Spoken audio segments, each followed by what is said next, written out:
नमस्कार दोस्तों, आज हम बात करेंगे भारतीय इतिहास के सबसे खूनी और महान युद्ध के बारे में, पानीपत का तीसरा युद्ध। ये युद्ध सिर्फ दो सेनाओं का टकराव नहीं था, बल्कि एक ऐसी घटना थी जिसने भारत के इतिहास की दिशा ही बदल दी। तो चलिए शुरू करते हैं। 18वीं सदी के मध्य तक मराठा साम्राज्य भारत की सबसे बड़ी शक्ति बन चुका था। दिल्ली पर भी उनका दबदबा था, लेकिन उत्तर से एक नया खतरा आया, अहमद शाह अब्दाली, जो अफगानिस्तान का शक्तिशाली शासक था। अब्दाली का सपना था कि भारत पर राज करे और यहाँ की धन संपत्ति लूट ले जाए। मराठों ने भी इस खतरे को समझ लिया।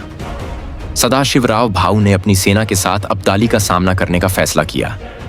उनके साथ कई बड़े सरदार थे, जिनमें भाऊ के साथ विश्वासराव, पेशवा का बेटा, और महादजी शिंदे जैसे वीर शामिल थे।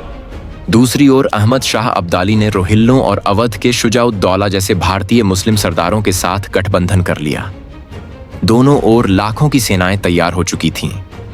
एक तरफ मराठों की ताकत और दूसरी तरफ अब्दाली की रणनीति। 14 जनवरी 1761 का दिन, पानीपत का मैदान, लाखों सैनिक और आसमान में मौत का साया। युद्ध शुरू हुआ। मराठों की तोपें और घुड़सवार सेना ने शुरुआत में अब्दाली के सैनिकों को पीछे धकेल दिया।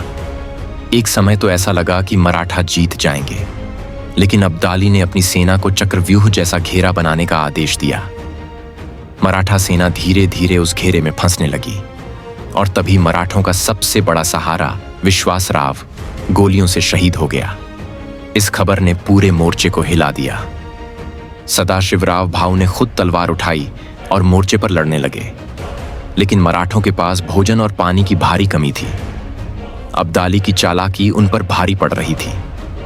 रोहिल्लों और अफगान सेना ने पीठ पकड़कर मराठों को चारों ओर से घेर लिया। मौत का तांडव शुरू हो गया।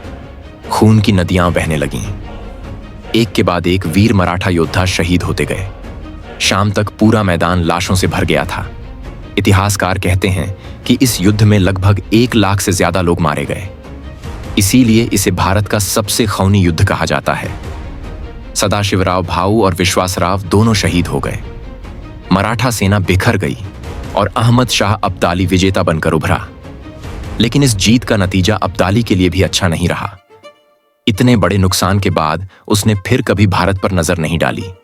वहीं मराठों ने भी इस हार से सबक लिया और दोबारा उठने की कोशिश की। पानीपत का तीसरा युद्ध हमें यह सिखाता है कि एकता और सही समय पर सही रणनीति कितनी जरूरी होती है।